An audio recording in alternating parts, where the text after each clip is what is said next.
বাংলাদেশের মাদ্রাসা শিক্ষকেরা আজ তাদের ন্যায্য দাবি নিয়ে স্মারকলিপি দিতে প্রধান উপদেষ্টার বাসভবনে যাওয়ার চেষ্টা করলে পুলিশ তাদের বাধা দেয়। মিছিলকারীদের শান্তিপূর্ণ উদ্যোগের বাধা হয়ে দাঁড়ায় লাঠিচার্জ। এতে আহত হন অর্ধশতাধিক শিক্ষক। বেশিরভাগ এই মাদ্রাসার শিক্ষক দরিদ্র পরিবার থেকে উঠে আসা। তারা কঠিন বাস্তবতার মধ্য দিয়ে পড়াশোনা করে।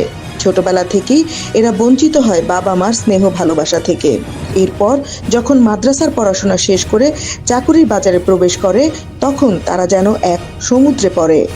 বাংলাদেশে এই মুহূর্তে যখন মাল্টিন্যাশনাল ও বেসরকারি কোনো কোম্পানির চাকুরি করেও সংসার চালানো কঠিন হয়ে যায়, তখন এই মাদ্রাসা পাস ছাত্রদের চাকুরির বাজারে একটাই ভরসা, আর তা হচ্ছে বিভিন্ন বেসরকারি মাদ্রাসার শিক্ষকতা পেশা। দুঃখজনক হলেও সত্য, এই মাদ্রাসা শিক্ষকেরা বছরের পর বছর মাত্র 3 থেকে 4 হাজার টাকা বেতনের চাকুরি করে খেয়ে না খেয়ে তাদের সংসার চালিয়ে আসছে।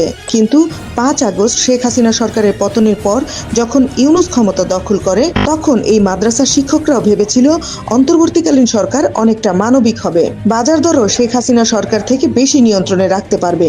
কিন্তু বাস্তবতা দেখালো ভিন্ন চিত্র। ইউনূস ব্যর্থ হলো সকল সেক্টরে। বিগত শেখ হাসিনা সরকারের সময় যতটুকু মানিয়ে নিয়েছে এই মাদ্রাসা শিক্ষকরা, বর্তমানে বাজারের সাথে তা আর কোনোভাবেই সম্ভব হচ্ছে না।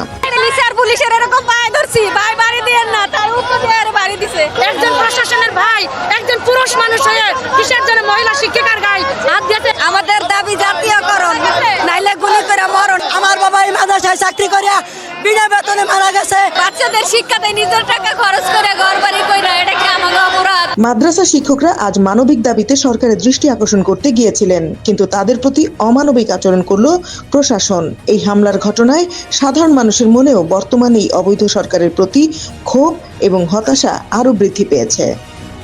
Desk report, বিবাংলা.net।